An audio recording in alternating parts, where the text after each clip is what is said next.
Let's get weird on a Wednesday night, heading into Week 17 of the NFL season. Welcome to the Pump Fake. Jared Bailey, joined by Nick Faber, Honolulu Blues. Good to see you, buddy. How are you? Oh, I'm doing great. Thanks for having me on. Always loving here. Always loving to see you. So I'm glad that you're with me. We're gonna get into all the playoff chase stuff.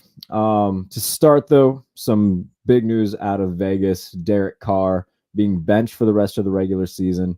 Also reported by Vic Tafur that he has left the team with permission, just to not be a distraction for the rest of the year. So, in all likelihood, Derek Carr has played his final game as a Las Vegas Raider. A lot of ramifications coming from that. I know that we have differing opinions on Derek Carr. I know I'm higher on him than you. But your thoughts on this? This is a little bit shocking. It's a little bit shocking, but it isn't. What's the word? It's surprising, but it's not shocking. Is that, or can I go with that? Like I saw this happening weeks ago. Especially their loss. Their loss to the Rams was it. That was the turning point. That was the end of their season. And that was the end of Derek Carr. 16 points against the Rams. You end up losing it in the final 3 minutes.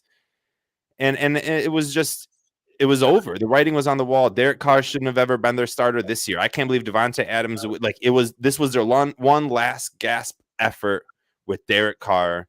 It's time to move on from him. He should not even be a starter on any NFL team. He is worse than Carson Wentz, in my opinion, and Carson Wentz should not be a starter on any NFL team, even though he's starting again this week. Derek Carr isn't shocking, or what did I say? It's not surprising, or whatever it is. I don't know. It really isn't to me. I like Derek Carr. And in terms of what he's had to deal with since coming into the league, since he's entered the league, since he's been with the Raiders, they have had the worst defense in football, statistically speaking. Since he entered the league till now, they have the 32nd ranked defense. He's never had a defense ranked above 20 in the NFL. And this isn't to say that I think Derek Carr's an elite quarterback, but I think he's in that tier of like around Jimmy Garoppolo, Kirk Cousins, maybe if you want to throw Ryan Tannehill in there too. I think that he's somewhere in that class. In terms of the Raiders, this is a team who last year, I mean, they were the talk of the NFL for all the wrong reasons all season long, whether it was the John Gruden situation, the Henry Ruggs situation, and they had no business winning anything, and they were a playoff team in large part because of Derek Carr. And then they come into this year, and instead of keeping Rich Bisaccia, who absolutely earned the right to have at least a year, have a go at that head coaching job for what he did in light of John Gruden getting fired last year, they bring in Josh McDaniels, who we've seen as a head coach before, and he's not good at it, and he's still not good at it. And that's the result you get when you chase after. I don't even know what the word is to describe the hiring of Josh McDaniels. Like, it wasn't smart. Nothing about that was smart to me. I think it was impulsive. I think it was grasping at straws. And this is the second time that Josh McDaniels parlayed being Tom Brady's offensive coordinator into a head coaching job. Albeit I know that he had 2 years without Tom Brady, but the big reason why anybody would want Josh McDaniels or wanted him, and remember the Colts had him lined up to be their head coach a few years ago until he decided to stay in New England as the offensive coordinator. The only reason that he's had any sort of success is because of Tom Brady. Yeah, and it's a very Raiders thing to do. I would say it is Raiders-esque. It would be the word I would put it under, because they're always looking to make a splash, and it doesn't matter if they have a coach who took, in my opinion, was way more of the part of them making the playoffs last year than Derek Carr was behind the coaching. And instead of giving him the opportunity, which you alluded to, they just said, no way, we need that splash play. It's the same reason why the Raiders are going to draft Bijan Robinson this year. It's the exact same reason. It doesn't matter how bad their defense is and how many holes they need to fill and what their offensive line looks like and who their quarterback is. They want another splash guy, and they're not going to be able to get – that's not – the splash guy isn't Will Levis or Anthony Richardson. That's not your splash. Your splash is Bijan Robinson. You're going to sell his jersey. You're going to sell that we're going to just feed him the ball. We're going to win like the 1980s Raiders used to, and we're going to give him the ball just like it was supposed to be with Jerry Jacobs. And that's what they do. They don't care about their team or their players. They just want people that'll sell jerseys and then on to the next. Derek Carr's not selling jerseys anymore. Might as well try to go get, I don't know, Matt Ryan. That's who their next quarterback's going to be. I'll bet you any money it'll be like Matt Ryan. And the thing too, I mean, Josh Jacobs is coming up on a contract year. Like, there's a chance that he's not back next season. 100% chance, in my opinion. I don't think that he's coming back. No. They didn't even give him the 5th-year option. You know what I mean? What player would be like, you didn't want me to sign my 5th-year option, but now you want to sign me back? Yeah. You know what I mean? No. Yeah, exactly. Now, there's going to be rumors of, okay, is it going to be Tom Brady to go to Las Vegas? He's going to be a free agent. They don't got to move any sort of pieces from him. With McDaniel, I mean, I get it. I get it. And look, that goes and proves just about what everyone's thinking is that, oh, okay, he can't be successful without having Tom Brady or potentially Jimmy Garoppolo, if that is an option that he would want to explore. And obviously that would depend on what Josh McDaniels would want, what the front office would want. But those are, the whispers, the rumors, the thoughts being floated out there in terms of who their next quarterback's going to be. Do they draft a guy? Maybe. I mean, they have. They're going to have a chance to. They're going to have the draft capital if they want to be able to move up to try to get a guy. I don't know, man. This is the Raiders to me. As long as McDaniels is there, they're going to be. By the way, I don't think he's going to be there for very long, especially if they don't get. If Brady comes there next year, then sure, they'll have a year or two where they're good. Will they? Is Brady good? I think the issues in Tampa fall far more on Todd Bowles than they do Tom Brady. I think that Todd Bowles is a terrible head coach.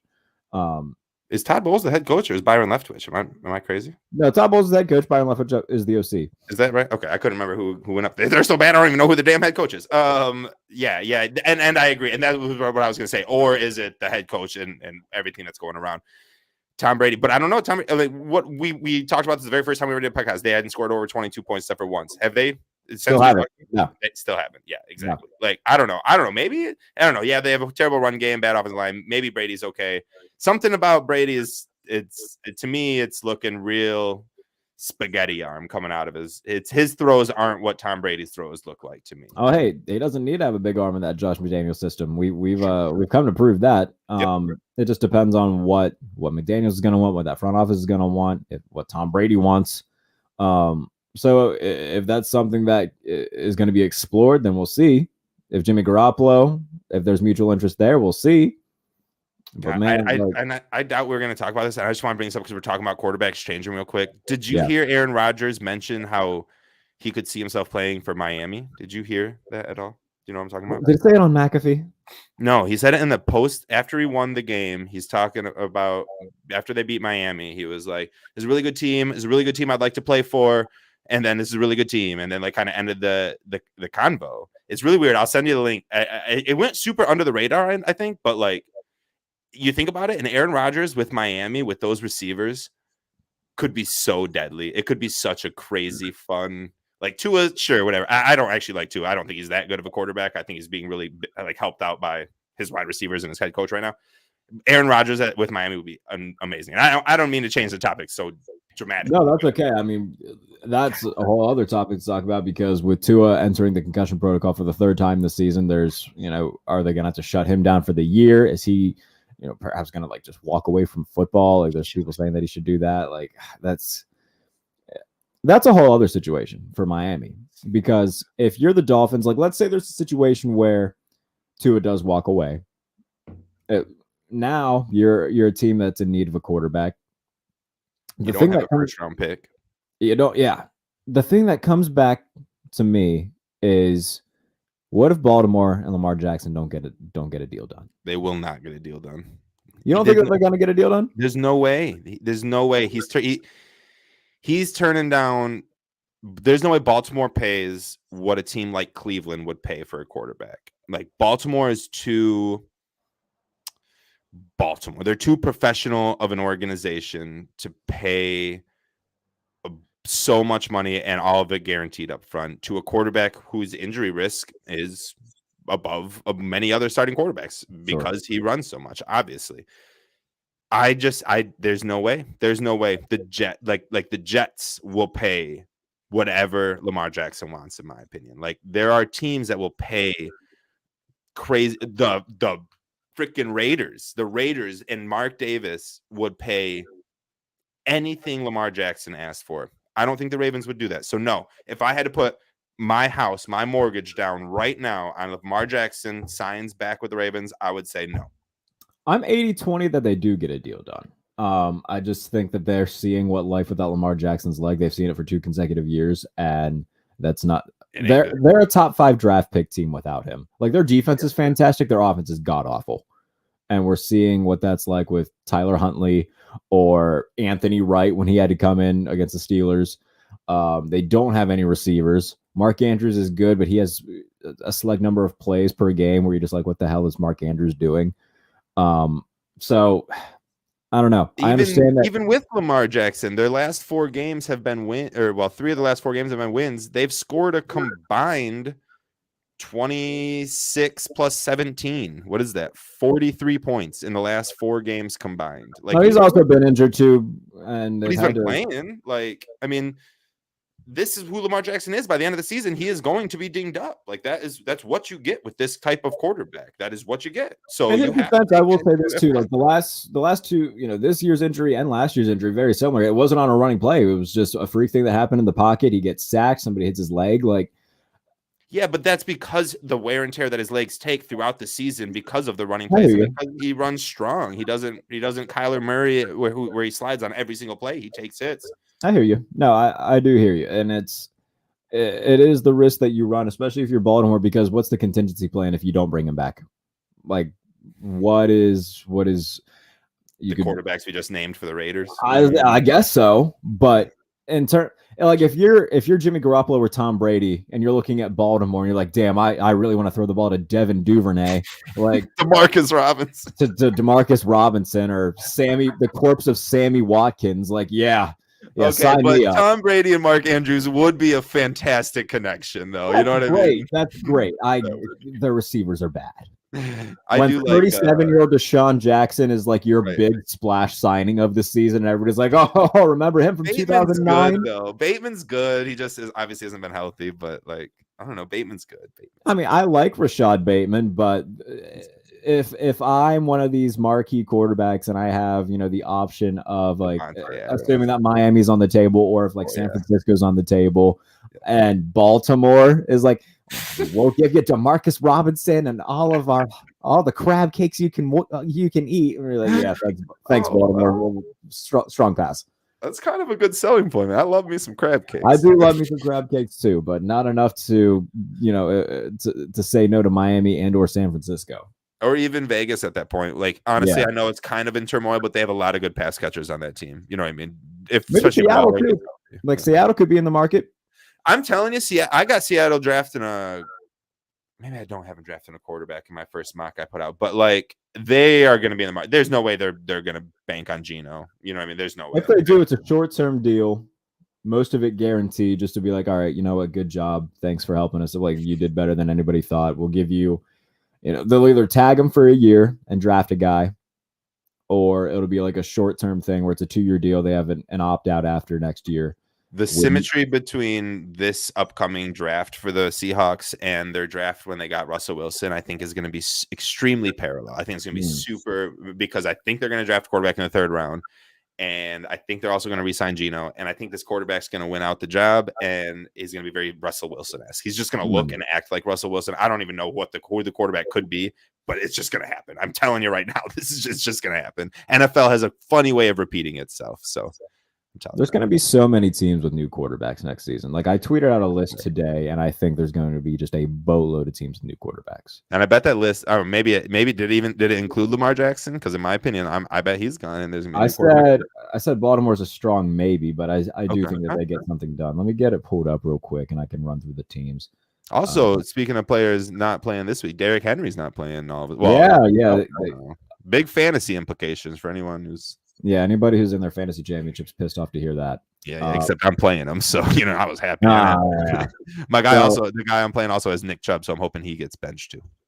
So in terms of teams that I think will have new quarterbacks in 2023, Giants, Commanders, Buccaneers, Saints, Panthers, Falcons, Raiders, Texans, Colts, Titans, Patriots, Jets.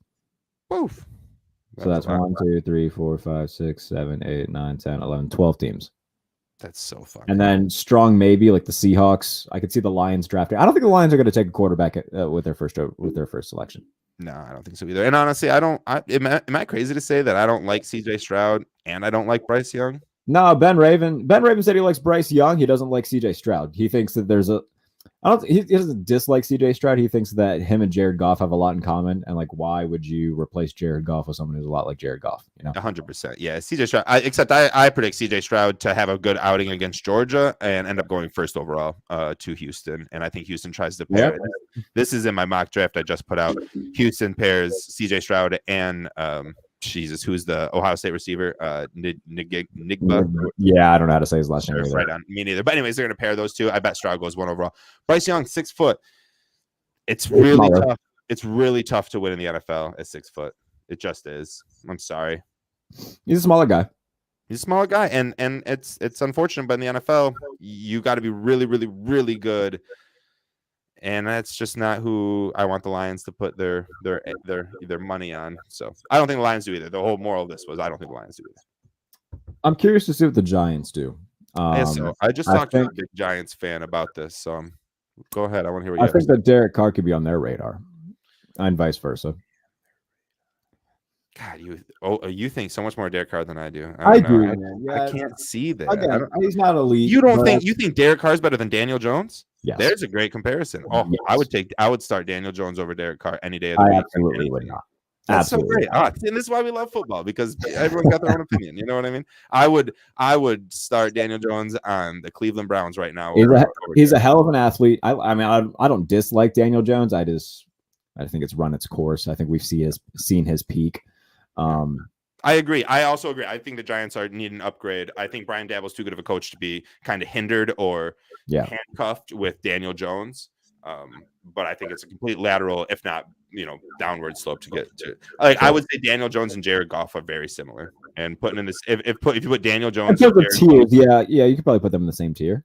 That's what I would say. And I would say both of them are better than Derek Carr. So I don't know. Here's a wild card for you, Ryan Tannehill. I know you said that name earlier.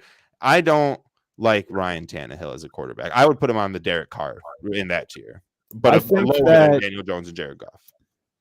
I think that if he has, we've seen what it takes for him to succeed. If you have a really good run game and really good, what comes from that is really good play action passing offense and a guy who's a deep threat.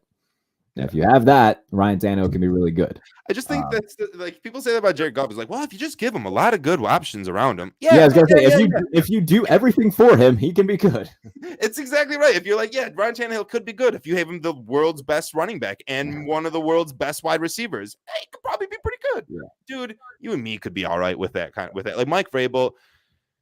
Ryan Tannehill is perfect for Mike Vrabel, but Ryan Tannehill get the best out of him. Yeah. Like I don't know, Ryan Tannehill. I'd start him over Kenny Pickett. You know what I mean? But I would start Derek Carr over Ryan Tannehill to give you an idea of how much I think of Ryan Tannehill, how low I think of him. Okay. In fact, I think Malik Willis could win more games than for Tennessee, and they should have made this move a couple weeks ago and just made Malik the straight up starting quarterback. And he's looked god awful since they've anytime that they have used him though.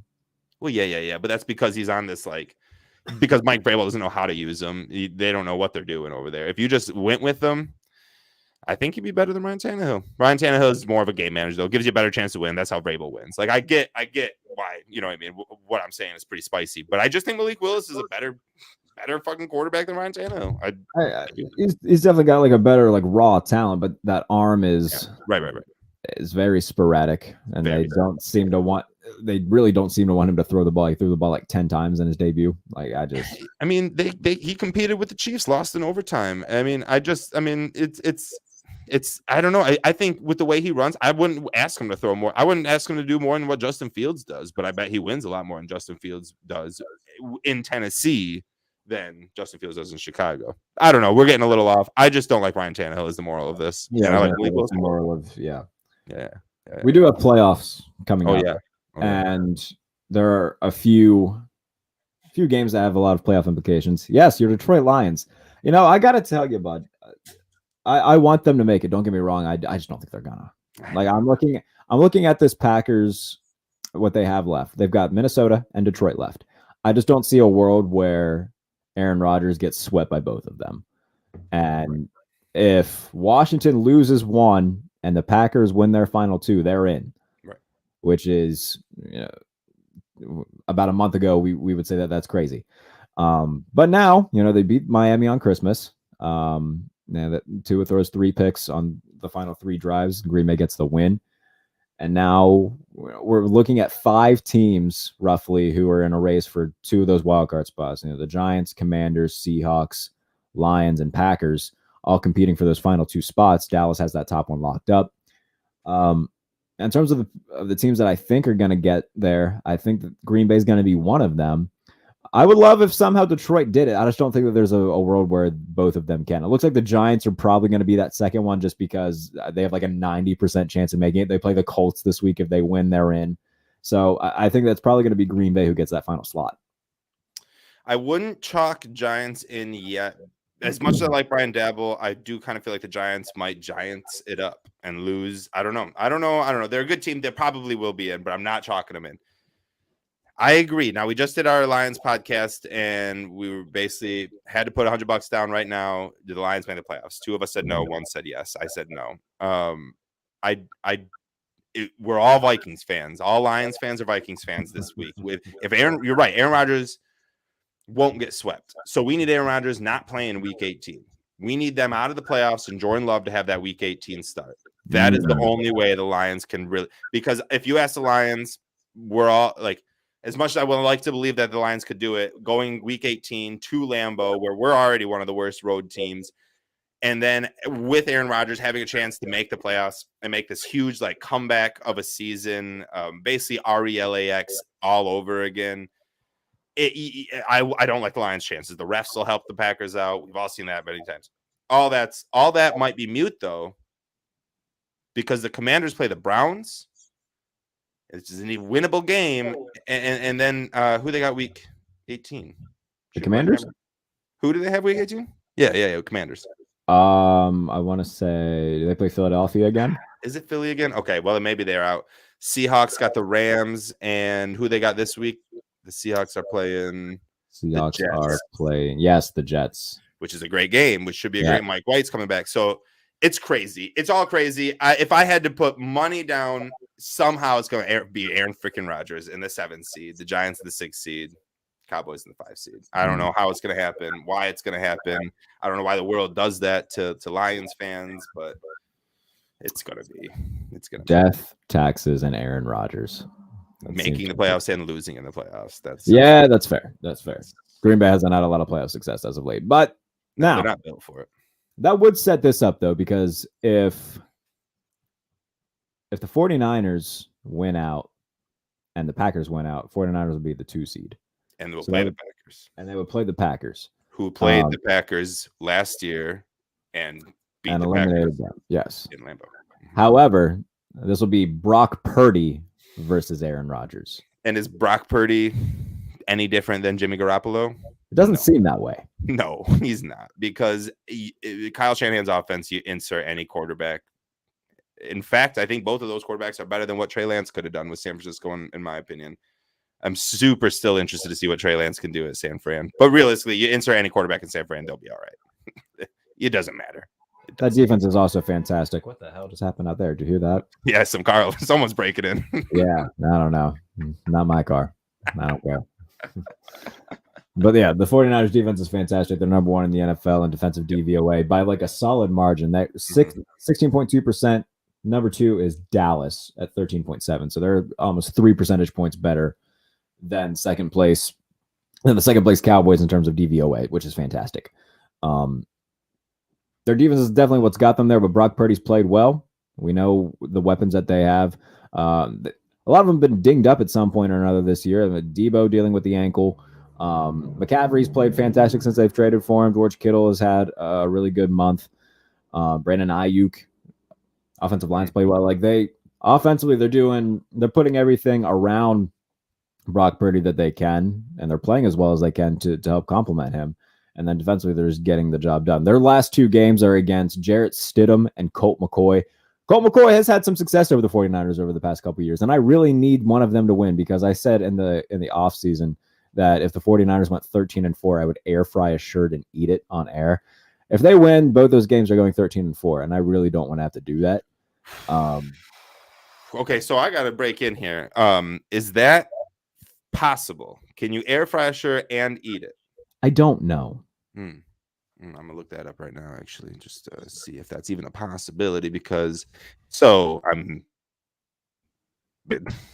becoming the biggest Niners fan because you can't go back on things you say. You know what I mean? Yeah, no, if we're not men of our word, then what are we? We're not men at all. I don't know if you can.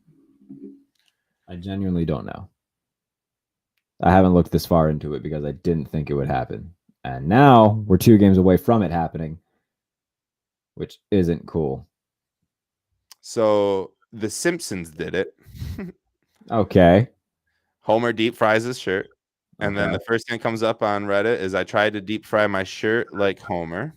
And it's a lot of words in this article, and I really was just kind of hoping for a solid yes or no.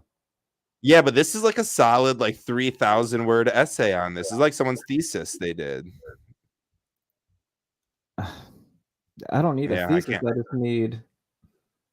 just need to know.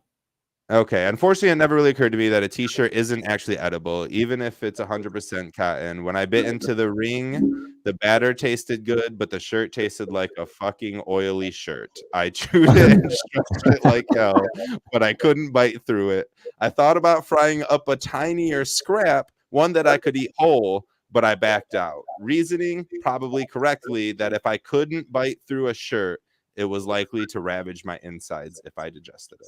That's a good point. So what you're saying is I probably shouldn't try to. I think we need to get creative. I think there's ways around. Now, I once for a Secret Santa at Applebee's where I worked at, everyone bought really funny gifts. It was supposed to be like no one really wanted to take home any of the gifts that we got. So I brought edible underwear. Oh, right. So there's probably like an edible shirt out there where I don't know. It's just I don't know. There's we can get creative. We'll figure it out. We can. From the 49ers though to the AFC, the Jaguars and the Titans. We touched on the Titans a little bit, but both of their games more or less don't mean anything in terms of the standings this week. Week 18 will be for the division. That game taking place in Duval, if I'm not mistaken. Duval. So, if there is a God in heaven, please let Jacksonville be the team that gets to the playoffs out of this division. I think it will be the Jaguars. They're playing fantastic right now. Their defense over the last month and a half has played much better. I think in large part because their secondary's gotten better, which has allowed them to kind of, shore up a lot of things in the middle where they were getting destroyed in the first half of the season. Trevor Lawrence has obviously been fantastic. 14 touchdowns, only 1 interception over the last 6 games. Offensively, they've been on one. Their quarterback is turning into what everybody assumed he could be. Doug Peterson getting into his bag of tricks and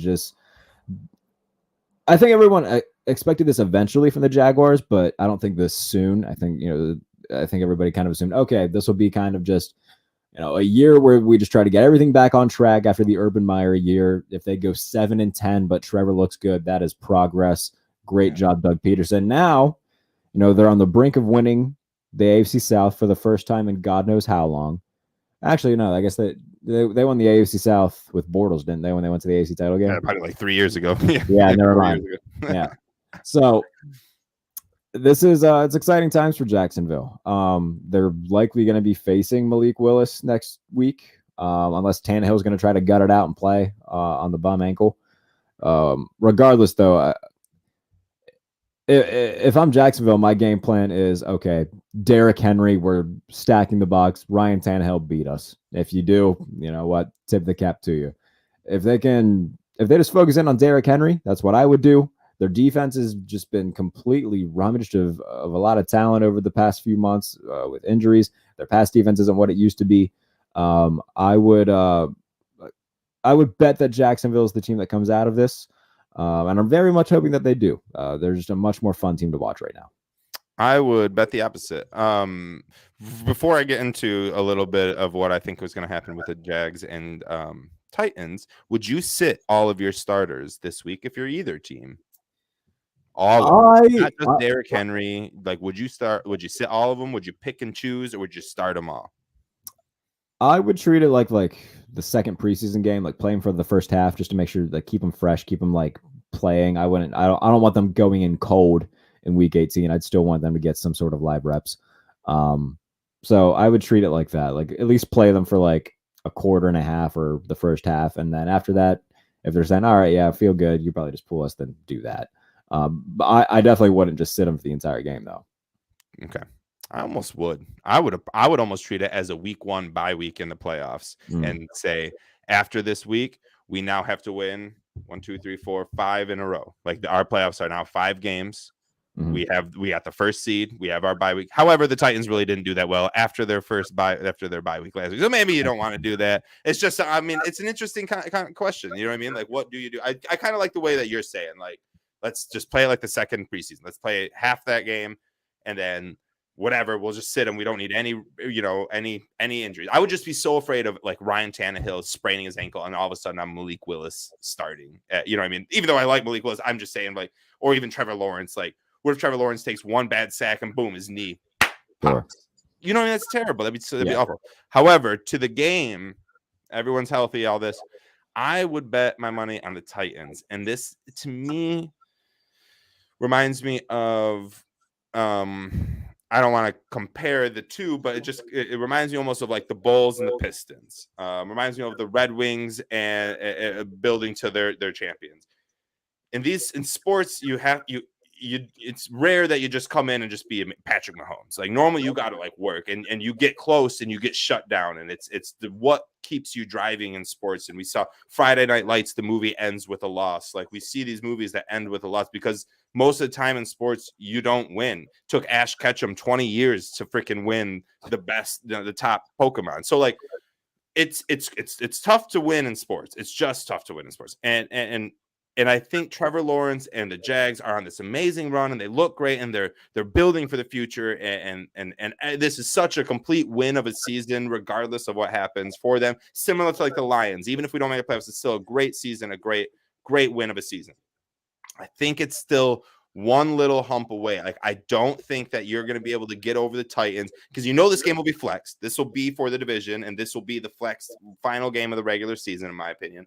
And I just think the Titans are going to overcome because of their experience, more so than the Jags. Even though Trevor Lawrence has had experience in big games with Clemson and all this, his first NFL big game, I just see them falling short, and the Titans just pulling away 20-17. And then they go on to lose in the first round. But next year, the Jags know how to lose, and they know what not to do, and they will win. They will win the division with the utmost certainty, and they won't have to have a flex game at the end of the season. And it's going to be like the tide has changed, but I don't think that's happening this year. So yeah, I do. I just don't believe in, if the Titans have to roll out Malik Willis, whatever's happening with Tannehill right now, they don't have any sort of weapons outside of Derrick Henry that scare anybody. Their defense is not what it used to be, like at the first half of the season. And it just feels like it's big injuries. Yeah, they've got a lot of injuries, and it just feels like the Jaguars' time. Like this isn't Doug Peterson's first rodeo. He was a Super Bowl winning head coach. Right.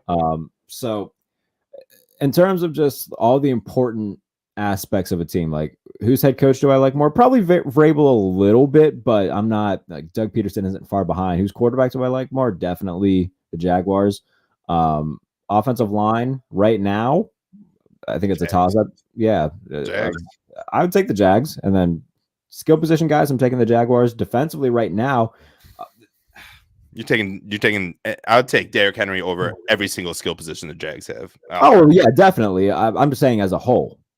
Yeah, I mean, so as a whole, Derrick Henry's he just brings the balance. He grades the curve so much, dude. Like, and I get it. You can take Zay Jones and Christian Kirk and Travis Etienne, and I will take Derrick Henry by himself and just hand him the ball every single time. And I would bet that Derrick Henry wins that game. Like, and I'm sure he's gonna have. I'm sure that he's gonna get his. Like, if he doesn't get 45 carries that game, then they did something wrong. I wonder if there's a prop on that. The over under on Derrick Henry carries. It'd be like there will 38 and a half. Yeah, that's that where we're setting it. That's a good bar to set it at. Because I would just keep turning around and giving it to 20 or 22 and just all right, Derek. Especially if he's taking this week off. At that point, it literally like you just let him touch the ball. Just snap it right to him every time. Or 30, whatever the hell number Derrick Henry is. What number is he? 22? I don't know. I thought it was 32.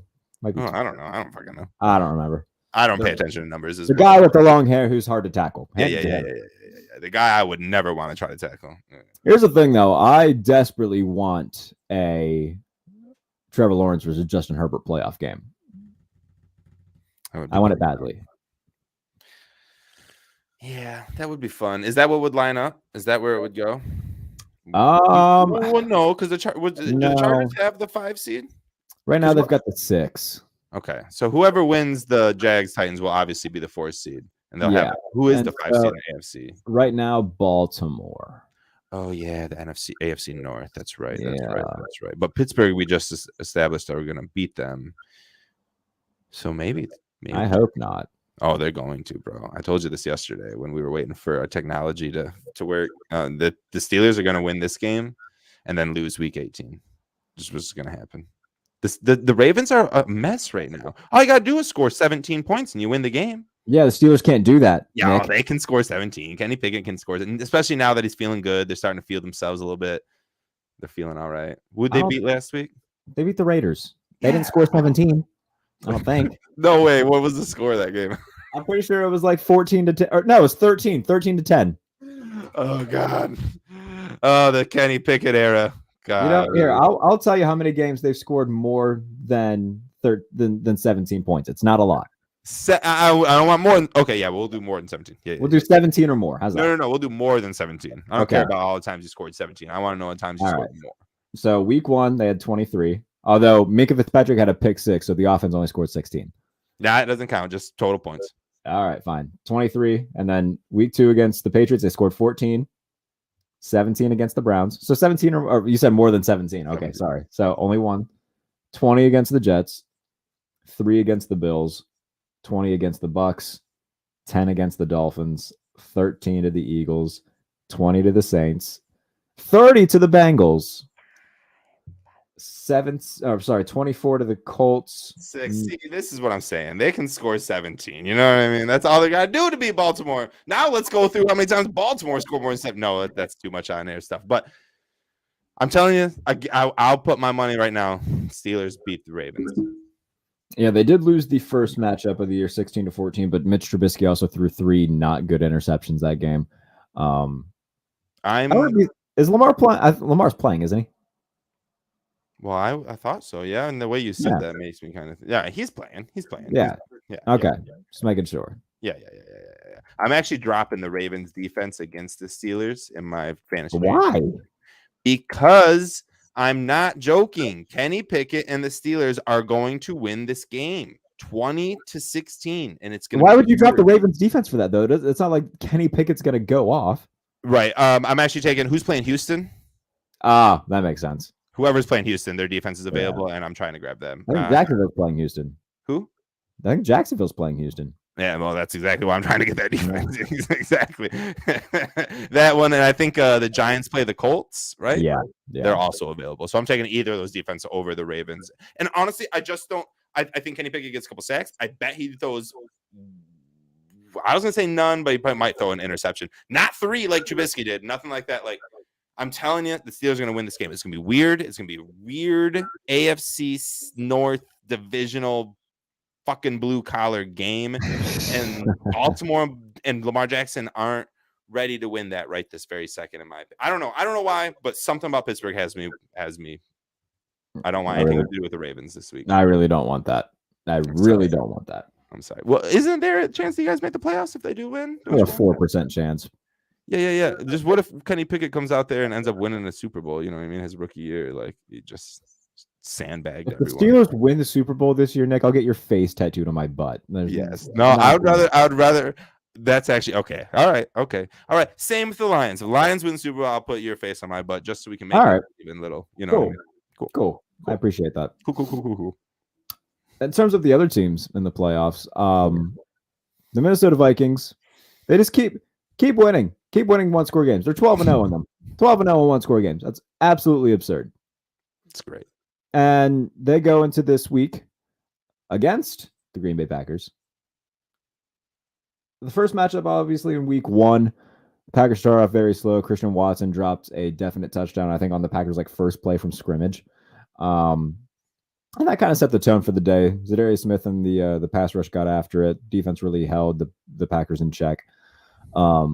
But if we've learned anything about the Vikings defense is that they'll give you the underneath stuff. They'll let you kind of nickel and dime them. But once you get into the red zone, that's what they kind of bank on is that they're a bend don't break unit. I like what I'm seeing from Green Bay right now. Minnesota, again, I just don't see them sweeping Green Bay. And they're just one of those teams where I think that they can beat anybody, but they can lose to anybody as well. And I think that Green Bay wins this week. Where is this game being played at?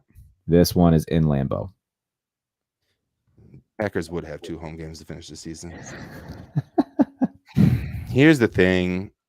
As a Lions fan, I want to biasly just say the Vikings win this game, but it ain't going to happen. I said it earlier. The Rodgers is going to find his way into this playoffs, and it's going to start by beating Minnesota. Probably in a 1-score game. That's the only thing Minnesota has. That's what they're going to have to bank on is that they can make this a 1-score game and pull it out with all their 12 games that they have. They need to get this to a 1-score game. They can't allow Rodgers to get away from them. I think the Packers win this game, but it's going to be super close. I think it's a 2-score game. What's the line at? Probably 3. Let's see. The line balls. I'm gonna say 3, and I would go with Minnesota +3 in this game. But let me see what it's at. The line for this game is 3. Knew it. It's straight up a pick 'em, and Vegas always gives 3 to the home team, and then it goes from there. So it starts at 3 to the home team, and then it goes how good are the teams. These teams are basically pick 'ems, so they're gonna just stick with the 3 to the home team, and that's so. I would take Minnesota though +3 because I think this game is a 2-point game. Green Bay wins 27-25. Okay, I can get behind that.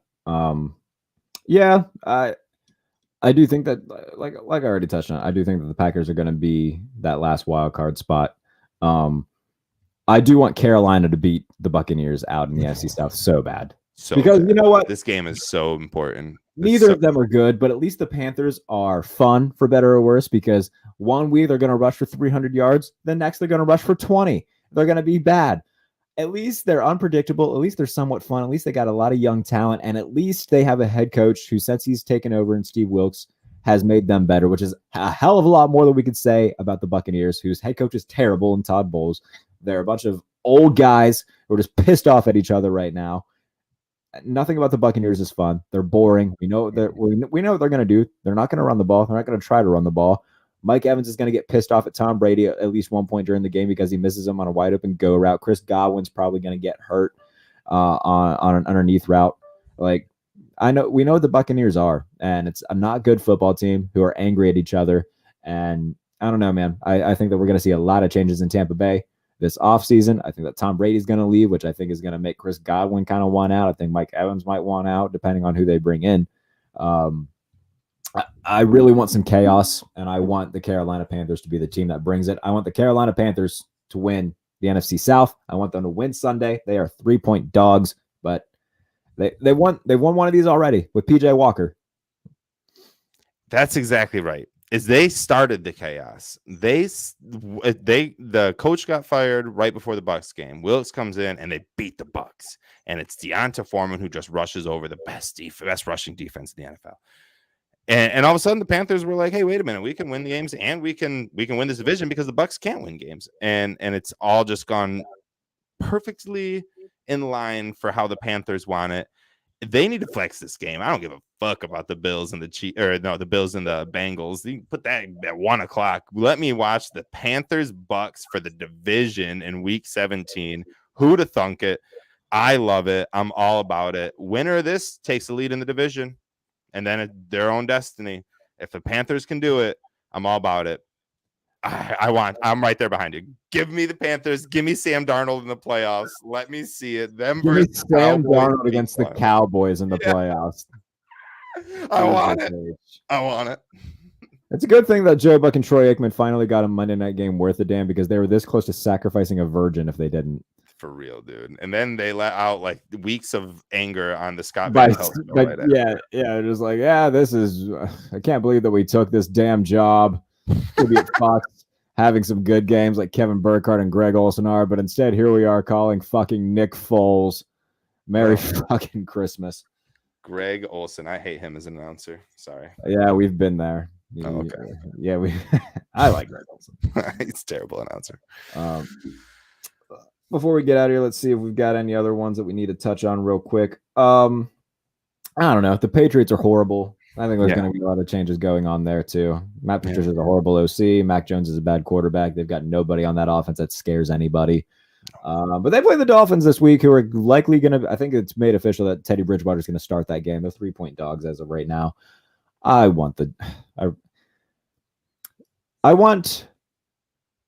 do I want? I don't want either of these teams to make the playoffs. Oh. I wasn't expecting that answer. Yeah. I don't really care about New England because we all hate them. But why not Miami? They're fans. Oh yeah, don't you have a little kindling with the old Dolphin fans? Yeah.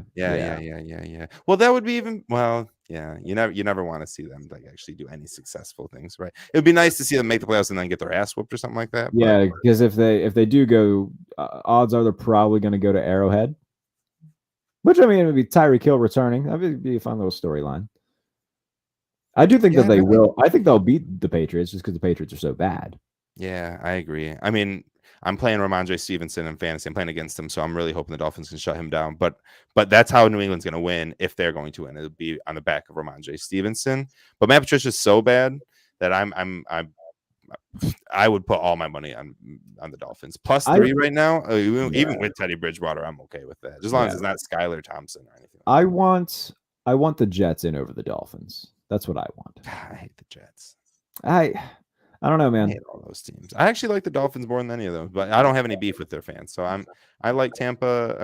I like Miami. I've always. I don't think Mike White's anything special, but after he ate 2 spears and broken ribs and is coming back and he's like, I can't get rid of me that easy, you son bitches. Like, you know what? I respect that, and I hope that they win. If Robert Saleh takes the Jets to the playoffs before Dan Campbell takes the Lions to the playoffs, I'm gonna be a sad guy. I'm just gonna be sad, so I don't want to root for that. That's fair. I'm happy. Those are 2 teams that are in pretty similar situations, I guess. Yeah, they were, especially and Robert Saleh's a Michigan guy, born and raised in Michigan, and he didn't even want to interview with the Lions. Went right to New York the same year that we hired Dan Campbell. So they're on very similar paths, you know what I mean? And so I want to win that race.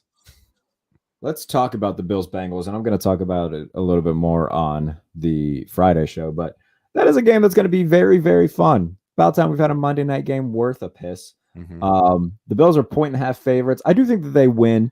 Again, I'll dive into it more later on in the week. But what are your thoughts on this game? I'm so excited. I really, really am. This is such a fun game, and both teams have huge implications for a win. Both teams need a win for their respective positioning in the playoffs. I believe if the Bills lose, they lose the 1 seed. Am I wrong on that? Yeah, no. If they lose, that and Kansas City wins, and the Chiefs play the Broncos. So if Buffalo loses and Kansas City wins, Kansas City becomes I think Kansas City stays put because the Bengals have already beat the Chiefs and the Bills. So I think the Bengals would leapfrog. Would they all have the same record? Is that right? That can't be right. 10 no, because no, that's not. Okay, yeah, let's because I know for the Bengals it's a huge game, so the Bengals are gonna be doing everything. They could straight up they could lose any home. If the Chiefs win and the Bills lose, the Chiefs are the 1, Bengals are the 2, Bills are the 3. But if the Bengals win and the Chiefs lose, then the Bengals are the 1, the Bills are the 2, the Chiefs are the 3. So the Bills have to win. Bills need to win because they want the 1 seed. Correct. Bengals need to win because they want the 1 seed and they want their division. And there's a possibility they could lose their division with a loss to the Bills on Monday night. You at least lose the first place. They close out their season against the Ravens, and if they do lose and the Ravens win, then Week 18 will be for the division against Baltimore. So that game will end up being flexed. That'll be crazy. I don't even know. Maybe the Jags will get flexed instead of them. Anyways,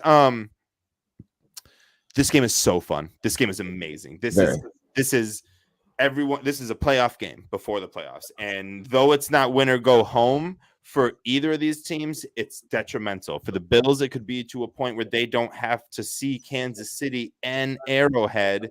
Patrick Mahomes has never had a road playoff game. That's absurd. He's played in a couple neutral Super Bowls. He has never had a road playoff game. That's nuts. And for Josh Allen and the Bills to have the 1 seed and demand that Pat Mahomes comes to -5-degree Buffalo in the end of January, that's huge. That's huge. For the Bengals, screw the number 1 seed. If they can just keep their division, that's at least 1 home game. And that's super important. But if they don't win this game, all of a sudden they're playing another extreme road stretch. And to fathom that you can go 6-0 on the road in 2 consecutive years it's just unlikely. The odds are not there. I would never bet that the Bengals I never would bet the Bengals. They did have the 1 at home against Vegas, but still having to do it, well, not if they lose the division. That's what I'm saying. Oh, I'm saying last year they had. I see what you're saying. Yeah. Okay, you're right. Right. But still, regardless, so it's still 5 road playoff games in a row, which is improbable as all hell. So this game is huge, has huge implications for both of these teams. Dramatic results. And that is going to get this game fired up. Where are we at? Cincinnati, right? This game is, yes, I believe in Cincinnati. Yes.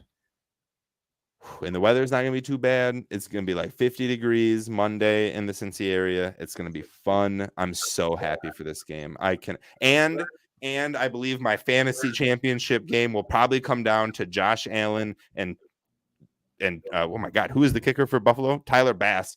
The Bass kicker. The Bass. Kick his ass, Tyler Bass. We're gonna need Tyler Bass and Josh Allen probably to win me on a Monday Miracle for my championship. So this game, from 6 to midnight. Let's go. As it stands right now, the Bengals would face the Chargers in the playoffs. That would be a fun game. So fun. And then it would be Chiefs Dolphins, and then Jaguars Ravens.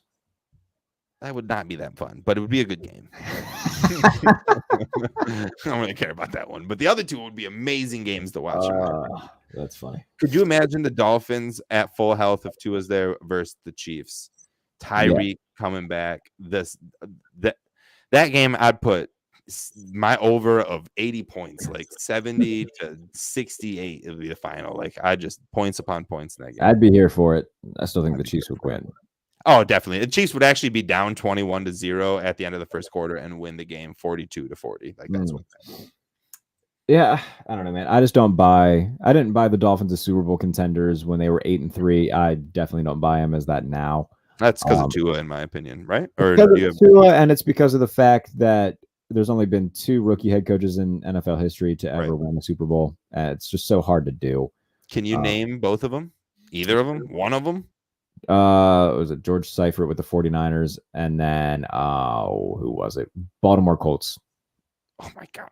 Super Bowl. Not in our era. Yeah, not in our era. That's the moral of the story. Nothing recent. I wonder what the most successful rookie head coach was. I wonder one of those two in the last 30 years. Who is the most successful? There's a lot of who is the most successful rookie coach? Was how did Sean McVay do his first year? Yeah, they won the division his rookie year. How did Kyle Shanahan do his first year?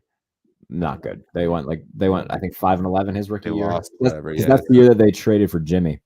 Yeah, then he got injured, and it was Nick Mullins and CJ Beathard playing. But he got injured the following year. He came in for Blaine Gabbert, and then they won their final 4 games or something. I wonder, but Sean McVay winning the division. That's probably the best like rookie. Sean head coach. McVay, Mike Tomlin went 11-5, and the Steelers won the division. Could be this year. Could be Kevin O'Connell and the Vikings. Yeah, that's fair. Yeah, they're doing fantastic. They could be a Super Bowl contender because the NFC is just trash and any given Sunday. You know what I mean? I would be intrigued to see what would happen if they had a rematch with the Eagles. Yeah, I mean, there's no way the Vikings are going to make Super Bowl. I mean, I would take the Eagles. The Vikings aren't even going to beat the Lions round 1, so I don't know what we're talking about. You know? Lions are getting in as the 7th seed, playing the Vikings as the 2 seed. We're going to beat them in Minnesota. We're probably going to win the Super Bowl. I would love that. Don't get me wrong. Me too. I would love. I'd be dead. Yeah, I would. I'd be very here. By the way, I think all the state of Minnesota would burn to the ground if that happened.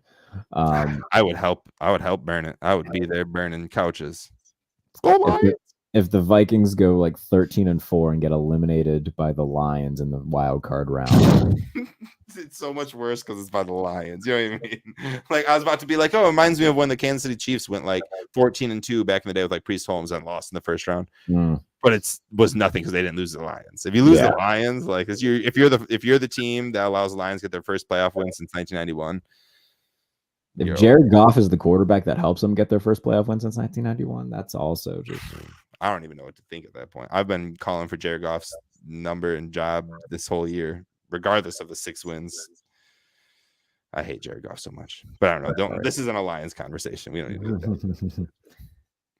What do you got going on with the Honolulu Blues? Anything fantasy related this week? No.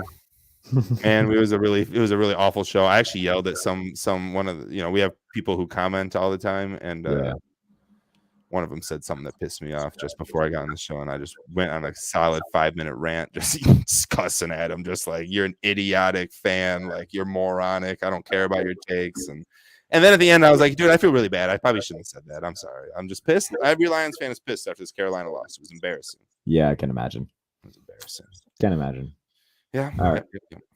Well, I appreciate you joining me as always. Anybody watching this or listening to it as a podcast, if you're listening to it on Thursday, go read my piece on USA Today on who the Bears should go get as Justin Fields' guy at receiver, because they need one very badly. Can we spoil it? Can we talk about that real quick or no? We could talk about it after the show ends. Okay. All right. Yeah. Ooh, that's a great teaser. God, you're a good tease. Yeah. Go read that on USA Today. Nick Faber, I appreciate you as always, buddy. Always. I appreciate it. Everybody listening, appreciate you as always. We'll be back later on in the week to preview Week 17, all the big matchups. This is the Pump Fake.